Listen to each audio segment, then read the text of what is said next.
Welcome in trigonometry part 23. In this part we are going to discuss one very important topic of class 11 trigonometry, which is called maximum and minimum values. Maximum and minimum values of whose? Trigonometrical ratios. Trigonometrical ratios का maximum और minimum values क्या होता है, इसके बारे में हम लोग देखेंगे। देखिए, जैसे साइन थीटा आप लिखते हैं और थीटा इज एनी एंगल, है ना। साइन थीटा का वैल्यू, ठीक से लिखते हैं इसको, देखिए साइन थीटा का वैल्यू हमेशा 1 से छोटा होता है। क्यों 1 से छोटा होगा भाई?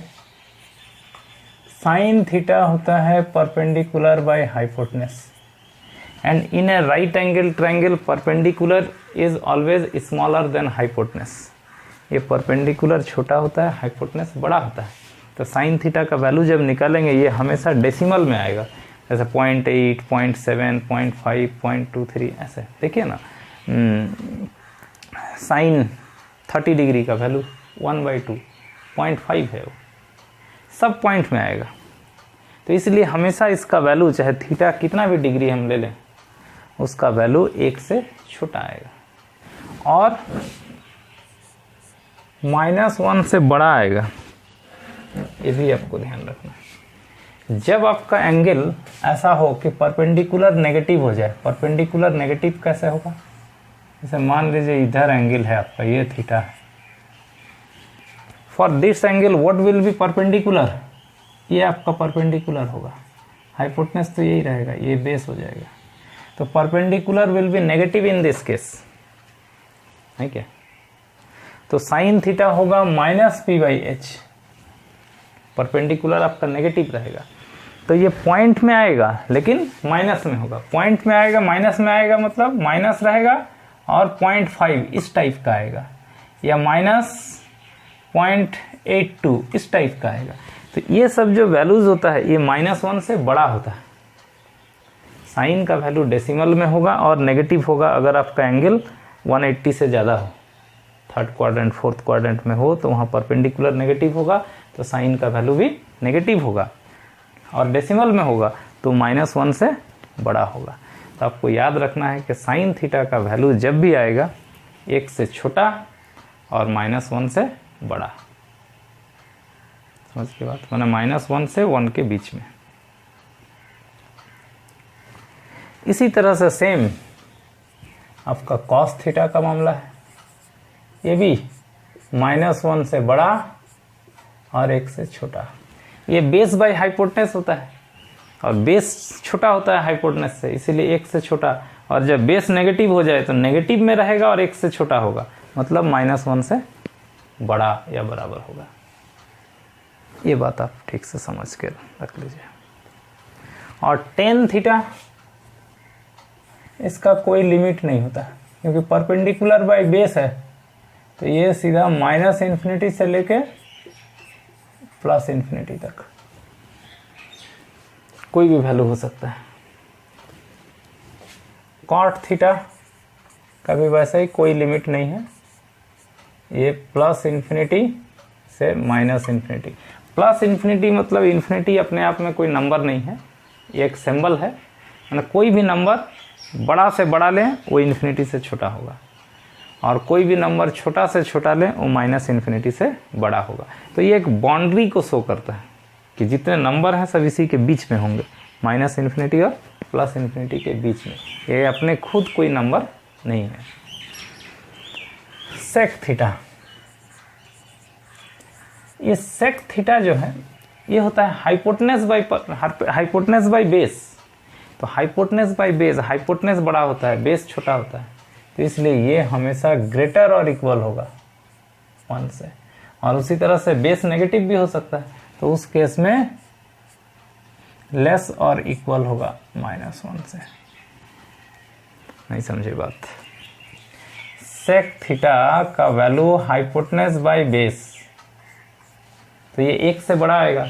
लेकिन जब आपका बेस नेगेटिव होगा तो 1 से बड़ा होगा और नेगेटिव में होगा, मतलब माइनस में होगा और 1 से बड़ा होगा, इस टाइप का आएगा। तो ये -1 से छोटा आएगा, सब -1 से छोटा और 1 से बड़ा। रखिएगा कि -1 से बड़ा और 1 से छोटा का मतलब होता है, जैसे ये 0 है, ये 1 है, ये 2 है, इधर आपका -1 होगा। 1 से बड़ा, 1 से बड़ा माने इधर, 1 से लेके इधर माने कहाँ तक, +∞ तक। और -1 से छोटा इधर कहाँ तक, -∞ तक। यानी सेक का वैल्यू 1 से उधर ऊपर और -1 से इधर नीचे, यानी 0 और -1 और 1 के बीच में सेक का कोई वैल्यू नहीं होता है। सेक का जो भी वैल्यू होगा 1 से बड़ा होगा, -1 से छोटा होगा। इसको आप ठीक से याद रखिएगा। और इसी से आप ये लिख सकते हैं, इसका अगर मैग्नीट्यूड ले लें सेक थीटा का अगर आप मैग्नीट्यूड ले लें, मोड सेक थीटा, तो मैग्नीट्यूड ले लीजिएगा तो हमेशा 1 से बड़ा होगा। जैसे -1.5 है तो इसका मैग्नीट्यूड ले लीजिएगा तो 1.5 हो जाएगा ना, 1 से बड़ा हो जाएगा। माइनस में है और अगर 1 से छोटा है, उसका मैग्नीट्यूड लेने से सब, मैग्नीट्यूड माना पॉजिटिव वैल्यू लेने से वो सब 1 से बड़ा हो जाता है। -2 -3 उसका मैग्नीट्यूड लीजिएगा तो फिर 2 3 हो जाएगा। तो magnitude of sec theta is always greater और इक्वल टू 1, इसको याद रखिएगा। इसी तरह से कॉसेक थीटा, कॉसेक थीटा होता है हाइपोटेनस बाय परपेंडिकुलर, और हाइपोटेनस हमेशा बड़ा होता है, इसलिए ये भी 1 से बड़ा वैसे उसके जैसे ही, और -1 से छोटा होगा। इसको ठीक से याद रखिएगा। -1 और 1 के बीच में इसका कोई वैल्यू नहीं होगा, 1 से ऊपर -1 से नीचे। और इसीलिए इसका अगर आप मैग्नीट्यूड लेते हैं तो मैग्नीट्यूड लीजिएगा तो हमेशा पॉजिटिव आएगा और 1 से बड़ा आएगा, 1 से बड़ा नंबर आएगा। कॉसेक थीटा का अगर पॉजिटिव लेते हैं तो मैग्नीट्यूड लेते हैं, मैग्नीट्यूड लेने का मतलब पॉजिटिव वैल्यू। तो ये चीज़ आपको ठीक से याद रखना है, प्लस समझ के याद रखना है कि कैसे नेगेटिव हो रहा है, कैसे 1 से बड़ा हो रहा है, कैसे 1 से छोटा हो रहा है। ये चीज़ आपको समझ के रखना है। दूसरा, ये बहुत इंपॉर्टेंट एग्जाम में आता है, एक एक्सप्रेशन हम लिख रहे हैं, a sin theta plus b cos theta. ये एक त्रिकोणोमेट्रिकल एक्सप्रेशन है। a एक नंबर है, थीटा एक एंगल है साइन थीटा, प्लस b दूसरा नंबर है, a है, ये दूसरा नंबर है b, और ये एंगल सेम है दोनों, cos थीटा है। तो a sin theta plus b cos theta, ये जो त्रिकोणोमेट्रिकल एक्सप्रेशन है, इसका वैल्यू हमेशा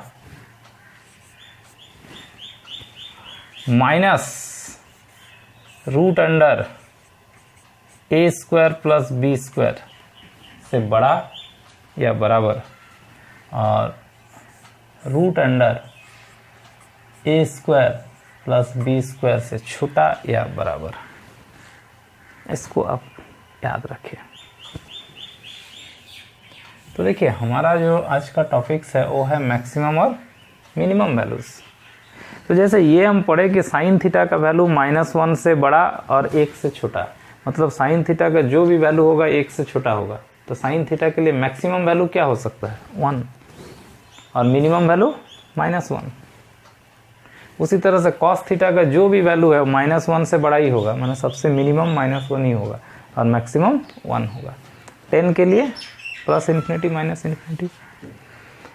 सेक थीटा का वैल्यू हमेशा 1 से बड़ा और -1 से छोटा, तो इसका मैक्सिमम वैल्यू 1 से बड़ा कहाँ तक, इन्फिनिटी तक, तो उसका मैक्सिमम तो इन्फिनिटी तक जा सकता है, और मिनिमम -1 से छोटा मतलब -∞ तक जा सकता है। तो इसका maximum plus infinity, minimum minus infinity, इसका भी same, maximum plus infinity, minimum minus infinity, ये चीज़ अब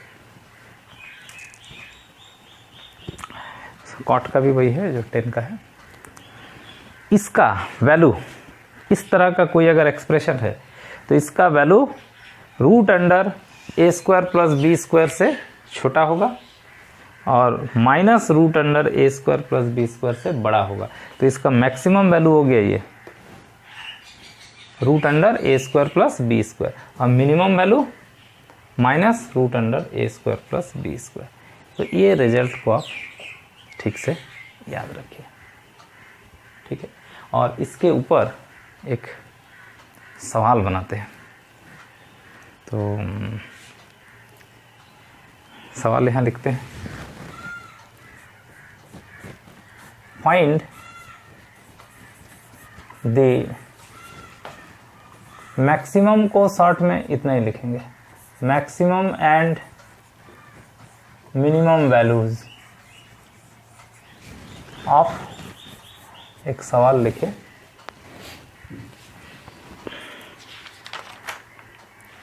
सवाल है आपका 1/1 divided by 5 cos x plus 12 sin x plus 15, 5 cos x plus 12 sin x plus 15। Yes, एक क्वेश्चन को नोट किया जाए। Find the maximum and minimum values of, इसका मैक्सिमम और मिनिमम वैल्यू लिखना है, very very important thing. So let me rough this side, इधर मिटाते हैं।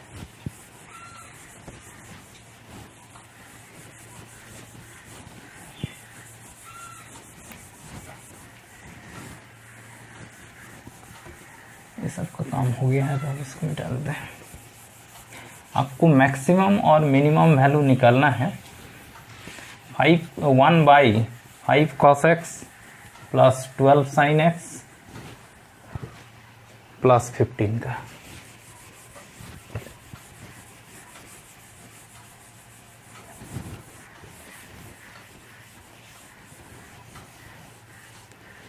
देखिए ऐसा लिखिएगा, वी हैव, हम लोग जानते हैं ये जो हमारा एक्सप्रेशन है 5 cos x plus 12 sin x, आप पहले इस पर बात कीजिए, इतना लीजिए। हम लोग जानते हैं कि a sin theta plus b cos theta का वैल्यू रूट अंडर ए स्क्वायर प्लस बी स्क्वायर और माइनस, ये तो अभी लिखे थे ना, माइनस ए स्क्वायर प्लस बी स्क्वायर के रूट के बीच में होता है। तो यहाँ ए कितना है, ए है आपका 12 और बी के जगह पर है 5, तो इसका वैल्यू जरूर रूट अंडर ए स्क्वायर प्लस बी स्क्वायर, मतलब 12 स्क्वायर प्लस 5 स्क्वायर,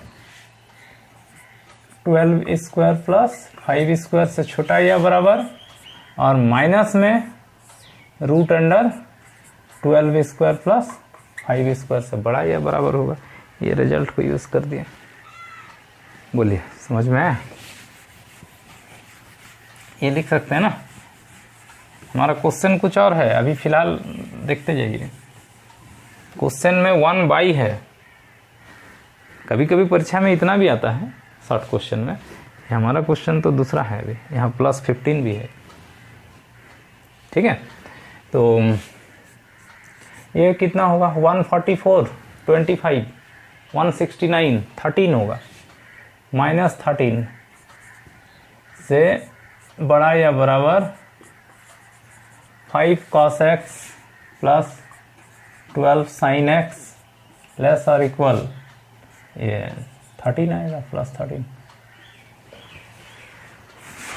ठीक है।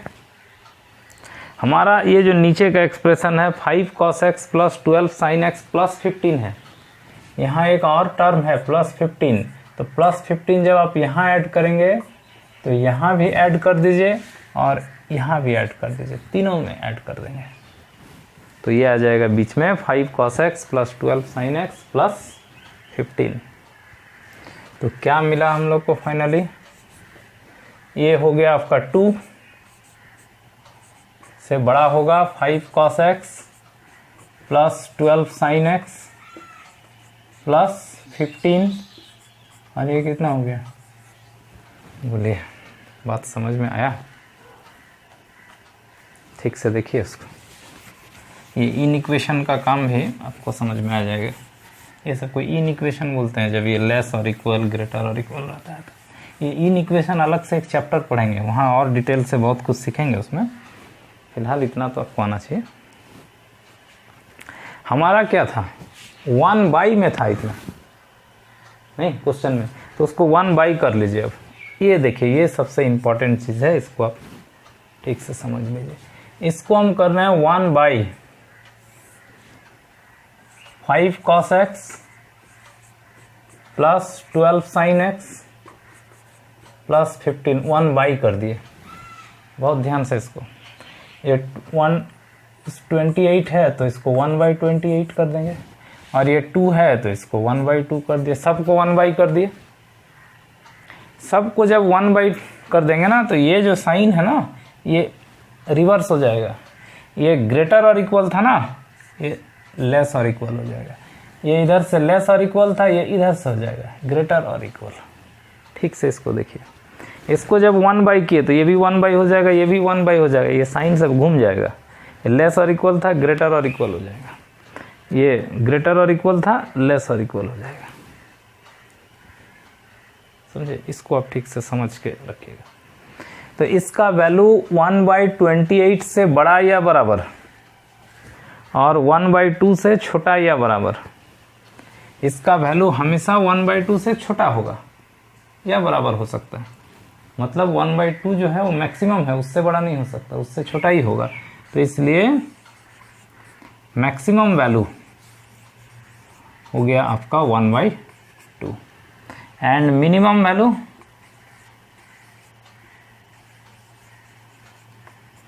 1/28 से हमेशा बड़ा ही होगा, उसके नीचे नहीं जाएगा। मतलब 1/28 ही आपका मिनिमम है, उससे और छोटा नहीं हो सकता है। बोलिए इसको समझे ठीक से। एक और क्वेश्चन देखिए मैक्सिमा मिनिमा के ऊपर, जो कि बहुत ही ज़बरदस्त क्वेश्चन है। इसको कर लिए, समझ गए मैक्सिमम मिनिमम वैल्यू कैसे ट्रिग्नोमेट्रिकल फंक्शंस का निकालते हैं।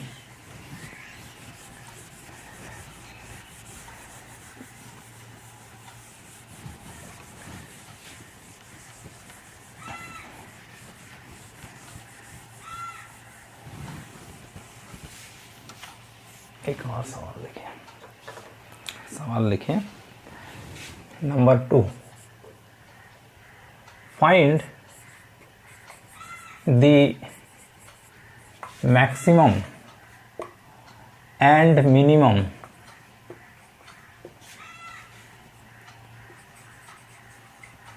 वैल्यूज ऑफ, किसका मैक्सिमम और मिनिमम वैल्यू निकालना है, sec square theta minus tan theta, sec square theta minus tan theta by sec square theta plus tan theta. देखिए चमक नहीं रहा, तो sec square theta minus tan theta और sec square theta plus tan theta. इसका maximum और minimum value निकालना है। ये तो त्रिकोणोमेट्रिकल फंक्शन है। अब देखिए इसका क्या कर सकते हैं। ये जो पूरा एक्सप्रेशन है sec square theta minus tan theta divided by sec square theta plus tan theta, इसका मैक्सिमम वैल्यू क्या होगा और मिनिमम वैल्यू क्या होगा। इसको आप ठीक से समझिए कैसे कैलकुलेट करेंगे इसको।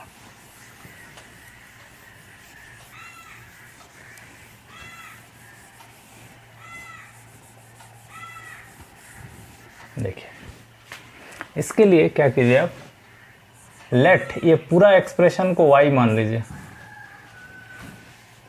और ये आधा टेन में है आधा सेक में है, पूरा को टेन में कन्वर्ट कर दीजिए। सेक स्क्वायर थीटा को आप लिख सकते हैं 1 + टेन स्क्वायर थीटा और फिर माइनस टेन थीटा, ठीक है। नीचे सेक स्क्वायर थीटा को आप लिख सकते हैं 1 + tan square theta plus sec theta, ठीक है। तो इसका मैक्सिमम मिनिमम वैल्यू निकालना है, तो इसको हम लोग y माने, means we have to find maximum and minimum value of y। अब y का मैक्सिमम मिनिमम निकाल लेने से आपका काम हो जाएगा। इसको क्रॉस मल्टीप्लिकेशन करेंगे। क्रॉस मल्टीप्लिकेशन करके अब जरा टेन स्क्वायर थीटा कॉमन आएगा, फिर टेन थीटा कॉमन आएगा, जरा कॉमन लीजिए। तो देखिए ये पूरा इंटू होगा, इधर टेन स्क्वायर थीटा के साथ क्या आएगा, ये टेन स्क्वायर थीटा है तो वो तो इधर आएगा ना, तो माइनस होगा, कॉमन ले लिए हैं तो -1 होगा। बोलिए बात समझिए, ये y ten square theta minus tan theta होगा ना, ठीक है। और टेन थीटा जब कॉमन लेंगे तो क्या होगा, ये टेन थीटा इधर है ना, तो y, और ये माइनस टेन थीटा है तो इधर आके प्लस होगा ना, y tan theta plus tan theta होगा, टेन थीटा कॉमन लेंगे y + 1, और बचेगा क्या, ये 1 y से मल्टीप्लाई होगा मतलब y, और ये 1 उधर जाके माइनस होगा, इक्वल टू 0 हो जाएगा। जब सब इधर आ गया तो उधर 0 हो जाएगा। तो is a quadratic equation in tan theta, tan theta का क्वाड्रेटिक इक्वेशन है ये, ax² + bx + c = 0 टाइप का है। इस टाइप का quadratic equation ax² + bx + c = 0। यहाँ x कैसे निकलते हैं, x होता है -b ± √b² - 4ac/2a, इस तरह से उसका रूट्स निकलते हैं।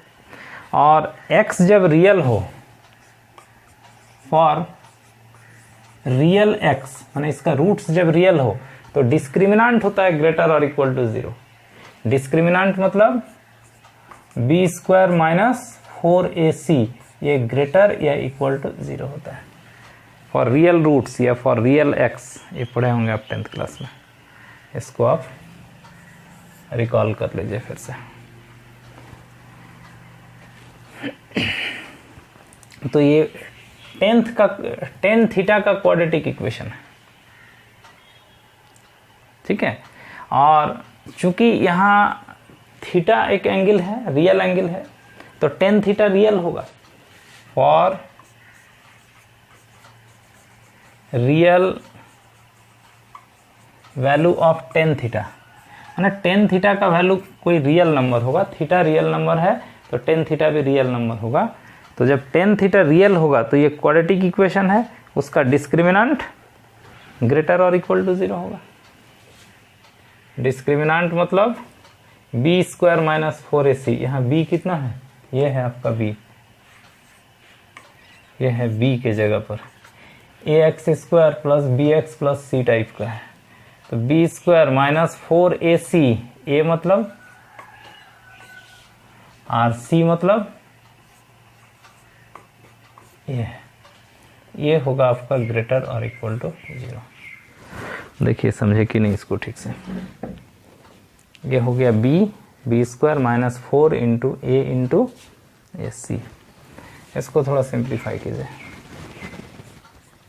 इसको तोड़ दीजिए, a² + b² + 2ab -4, इसको तोड़ दीजिए, ये y - 1 है, तो y - 1 का स्क्वायर है a - b का whole square, a² + b² - 2ab। देखिए ठीक है, ठीक है ना। ये तो ये वाई स्क्वायर और ये -4y², -3y², ठीक है। और ये 2y और यहाँ है माइनस माइनस प्लस 8y, तो 10y हो जाएगा।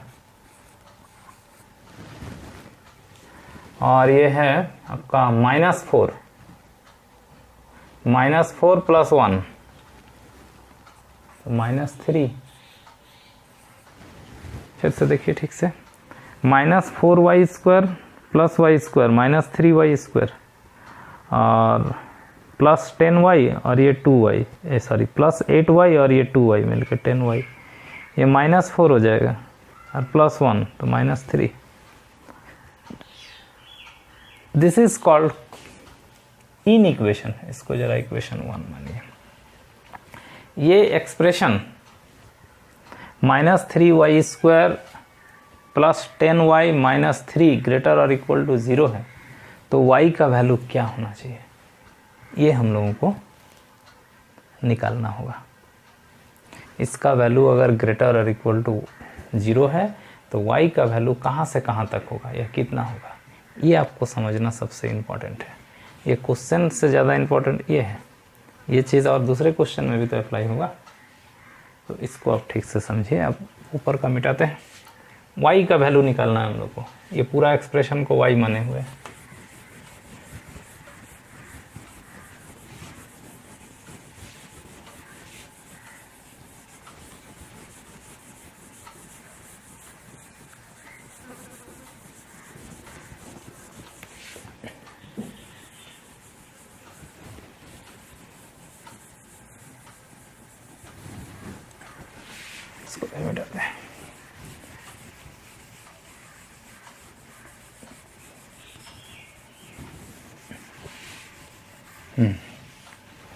तो कैसे, ये इन इक्वेशन है। देखिए जो ग्रेटर और इक्वल या लेस इक्वल रहता है तो उसको इन इक्वेशन लिखते हैं। तो वी राइट इट्स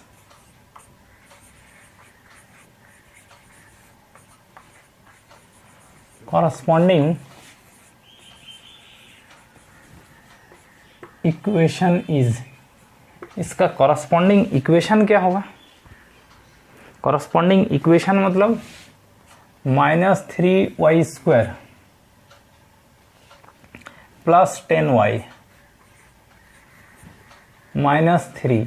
ये जो ग्रेटर और इक्वल है ना, उसको हटा के जब इक्वल कर देते हैं तो उसको बोलते हैं इसका कॉरस्पॉन्डिंग इक्वेशन।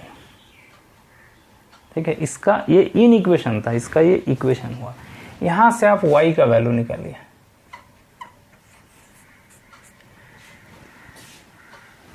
यूज कीजिए -b कितना है 10 ± √अंडर b² 10²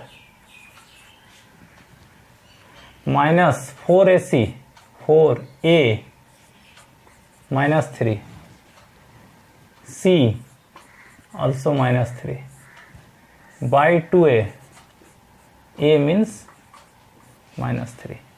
ये हुआ आपका -b ± √अंडर b² -4ac।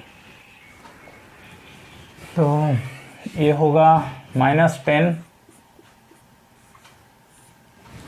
ये 100 माइनस, ये माइनस माइनस प्लस हो गया, 9 × 4 36, ठीक है। तो -36 हो जाएगा ये। तो 100 - 36 ये आ जाएगा आपका 100 - 36 बाई 2a -6। तो 100 - 36 कितना हो जाएगा आपका 64, है ना। तो ये हो जाएगा आपका -10 ± 64, तो 8 हो जाएगा y -6। तो y का दो वैल्यू आएगा, एक आप प्लस ले लीजिए, तो प्लस साइन लेंगे तो -10 + 8 -2, -2 बाई -6, माइनस माइनस कट जाएगा, ये आएगा। और एक बार माइनस ले लीजिए, तो -10 -8 -18 बाई -6 माइनस माइनस प्लस और 3 आ जाएगा। तो these are the two values 1/3 and 3। अब देखिए जो सबसे इम्पोर्टेंट चीज़, इसको बड़ा ध्यान से आप देखिएगा, इसको चलिए यहाँ बनाते हैं, इसको हटाते हैं।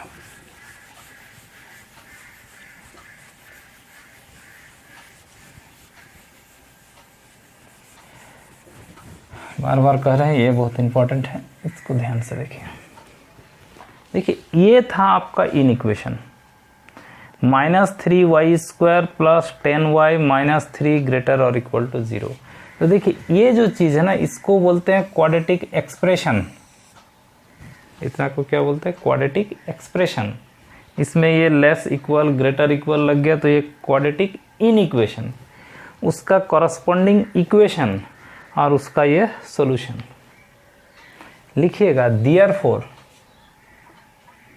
दी साइन, वो त्रिकोणोमेट्रिकल साइन नहीं है, साइन माने plus minus, the sign of ये वाला जो है आपका -3y², ये जो एक्सप्रेशन है, प्लस 10y -3, ये इसका साइन इज एज फॉलोज। इसका साइन जो है इस तरह से होगा। ये जो क्वाड्रेटिक एक्सप्रेशन है ना, इसका साइन मतलब प्लस माइनस, कब प्लस कब माइनस, वो इसके हिसाब से होगा। अभी नीचे देखिए हम लिख रहे हैं, आप ऐसे एक नंबर लाइन खींच देंगे। ये नंबर लाइन है, नंबर लाइन में ना उधर प्लस इन्फिनिटी तक, इधर माइनस इन्फिनिटी तक, इधर प्लस इन्फिनिटी तक। इसमें ये मान लीजिए यहाँ 0 है, ठीक है, उधर पॉजिटिव होगा इधर नेगेटिव होगा, तो इसमें तो दोनों ही पॉजिटिव रूट है। तो 1/3 मान लीजिए यहाँ पर आ गया, ये मान लीजिए 1/3 है, फिर ये 1 है, फिर ये 2 है, फिर ये 3 है, ऐसे ना आएगा, ठीक है। तो आपका जो रूट है वो 1/3 और 3 है, ये दो आपका रूट है, एक है 1/3 और एक है 3। ओके, अब देखिए ये जो पूरा नंबर लाइन है, इसको ये दो नंबर माना 1/3 और 3, ये आप समझ गए 1/3 और 3। 1/3 छोटा है, 3 बड़ा है, इसको हम साफ साफ ऐसे लिखना चाह रहे हैं। जरा सा एक मिनट हम देखिए, ये नंबर लाइन है आपका, इसमें 0 होगा, मान लीजिए यहाँ पर 1/3 है तो 3 इधर होगा। पूरा नंबर लाइन में हम ये दोनों को लिखना चाहते हैं, इधर माइनस इन्फिनिटी, इधर प्लस इन्फिनिटी। नंबर लाइन में 1/3 और 3 आएगा ना, इस तरह से दो नंबर। तो ये जो दो नंबर है ना, ये पूरा नंबर लाइन को 1 2 3 पार्ट में डिवाइड करता है, और ये 3 पार्ट जो है, इसमें ये जो क्वाड्रेटिक एक्सप्रेशन है, इसका साइन अल्टरनेट चलता है। अल्टरनेट मतलब प्लस तो फिर माइनस तो फिर प्लस, बात नहीं समझे आप। ये एक्सप्रेशन है ना, ये 1/3 ये 3 है, आप इधर कोई एक नंबर लीजिए, कोई एक नंबर, सबसे आसान होगा आप 0 लेकर के चेक कीजिए। 0 एक नंबर होगा इस साइड, 1/3 से छोटा ही होगा ना, ठीक है। 0 लेके इसमें बैठाइए, -3y², y के जगह पर 0, 10y ये 0, तो ये 0 ही हो गया दोनों, कितना बचेगा -3। मतलब ये जो एक्सप्रेशन है उसका साइन आएगा नेगेटिव, -3 आएगा मतलब नेगेटिव आएगा। ये बात क्लियर हो गया। इसका मतलब ये हुआ कि 1/3 से छोटा कोई भी नंबर लेके आप इसमें बैठाइएगा y के जगह पर, तो इसका वैल्यू नेगेटिव ही आएगा। आप कुछ भी लेके बैठा के देख लीजिए, 1/3 से छोटा 1/3 से छोटा माने 1/4, 1/5, 0, -1, -2, -3 कुछ भी चले, -1 लीजिए, ये प्लस हो जाएगा -3, ये -10 हो जाएगा तो -13, -3 नेगेटिव आया। इधर का कोई नंबर लेके आप बैठा के देखिए ये नेगेटिव ही आएगा, ठीक। और फिर ये 1/3 और 3 के बीच में अब पॉजिटिव आएगा और 1/3 के बाद फिर नेगेटिव आएगा, ये हम बोल रहे हैं अल्टरनेट साइन होगा। आप 1/3 और 3 के बीच में कोई नंबर लीजिए और यहाँ बैठाइए, इस क्वाड्रेटिक एक्सप्रेशन का वैल्यू पॉजिटिव ही आएगा। बैठाइए ना, इसके बीच में 1 तो आएगा ना, इसके बीच में चेक कर लीजिए, 1 बैठा के देखिए, -3 हो जाएगा +10 तो 7 हो जाएगा, 7 - 3 4 पॉजिटिव आया। कोई नंबर ले लीजिए 1/3 और 3 के बीच में और इसमें बैठाइए, ये पॉजिटिव आ जाएगा।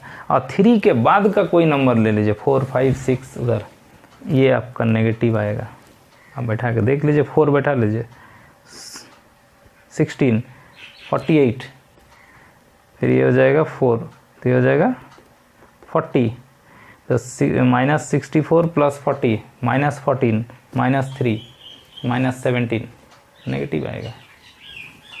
तो इस तरह से हम लोग साइन स्कीम लिखते हैं इसका, क्वाड्रेटिक एक्सप्रेशन का। ये इन इक्वेशन का इक्वेशन बना लिए, इक्वेशन बना के उसका रूट्स निकाल लिए, रूट्स को नंबर लाइन में बैठा दिए। किसी एक पार्ट में कोई एक नंबर लेके आप चेक कर लीजिए, 0 लेके चेक करना सबसे आसान होता है। आप चेक कर लिए, नेगेटिव आया तो ये जो 3 पार्ट है नेगेटिव, तो फिर नेक्स्ट पार्ट में पॉजिटिव होगा, फिर नेक्स्ट पार्ट में नेगेटिव होगा। अगर पॉजिटिव आता है तो पॉजिटिव नेगेटिव पॉजिटिव होता है, इस तरह से अल्टरनेट साइन चलेगा। तो हम लोग को मिला कि ये जो एक्सप्रेशन है इसका साइन, यानी इसमें y का वैल्यू बैठाने से 1/3 और 3 के बीच में जब लेंगे तो पॉजिटिव आएगा, 1/3 से छोटा लेंगे तो नेगेटिव आएगा, और 3 से बड़ा लेंगे तो फिर नेगेटिव आएगा। ये हम लोग को मिला। हम लोग को क्या चाहिए कि ये एक्सप्रेशन पॉजिटिव कब होगा, ये ग्रेटर और इक्वल टू 0 होना चाहिए। तो ये पॉजिटिव कब होगा, जब 1/3 से इधर और 3 से इधर, माने 1/3 और 3 के बीच में, मतलब 3 से छोटा और -1/3 से बड़ा हो, तब इसका साइन पॉजिटिव होगा। माने ये चीज़, ये पॉजिटिव होने के लिए y का वैल्यू -1/3 और 3 के बीच में होना चाहिए। ये बात I hope you have understand. तो इसको लिखिएगा इस तरह से।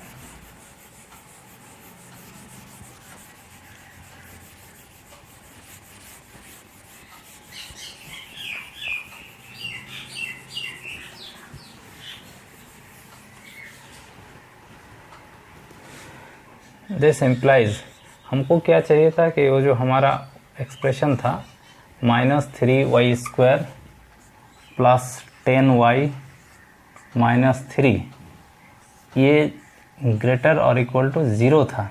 तो ये ग्रेटर और इक्वल टू 0 होने के लिए y का वैल्यू 1/3 से उधर बड़ा और 3 से अंदर छोटा। समझिए y क्या था, हमारा जो एक्सप्रेशन था पूरा sec² θ - tan θ / sec² θ + tan θ, ये था ना एक्सप्रेशन। हाँ, वो पूरा को y माने थे ना, तो उस y का वैल्यू 3 से छोटा 1/3 से बड़ा, 3 से हमेशा छोटा ही होगा, माने यही हो गया मैक्सिमम, और 1/3 से बड़ा होगा, माने यही हो गया आपका मिनिमम। तो देयरफॉर मैक्सिमम वैल्यू जो आपका एक्सप्रेशन था उसका मैक्सिमम वैल्यू हो गया 3 एंड मिनिमम वैल्यू हो गया 1/3। इस तरीके से हम लोग मैक्सिमम मिनिमम वैल्यू निकालते हैं। ये चीज़ तो बढ़िया से आप एज ए रिजल्ट आप समझ के नोट कर लीजिए। ये पार्ट 23 में इतना ही। पार्ट 24 देखिए, उसमें कुछ और बहुत ही इम्पोर्टेंट रिजल्ट और क्वेश्चंस डिस्कस करेंगे। तो देखते रहिए त्रिकोणोमेट्री। धन्यवाद।